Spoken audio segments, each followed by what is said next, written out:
I thank you for joining our Bible reading today. Our Bible reading comes from Romans 8:29 and says this, "For those God foreknew, he also predestined to be conformed to the likeness of his Son." I have a visual illustration of this today. I have a picture of my two daughters. Nicole, as you're looking at it, is to the right, and Laura is to the left. As you can tell, Nicole has quite a personality. Got another picture to show you. This is when Nicole decided that she was going to use Snapchat and morph my face onto her face, and it turned out absolutely insane.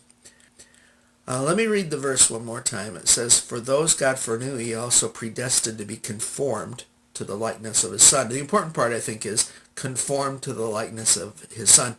God wants us to be changed, morphed into the likeness of Christ. The Greek word for conform means to be made like or molded into shape. God wants us to be molded into the image of Christ. God wants us to be like Jesus. Jesus said this, the two greatest commandments was to love God with all of our heart, mind, and soul, and to love people as ourselves. And that's what God wants us to do. He wants us to be conformed in that image where God is important and where people are important. One of the things he also wants to do throughout our lifetime is change our tendency to be prideful and to be more Christ-like and to be humble. And it's unique how God does this throughout our life. God humbles us in a way in which doesn't degrade us. So God humbles us without degrading us, but at the same time he elevates us without inflating our pride.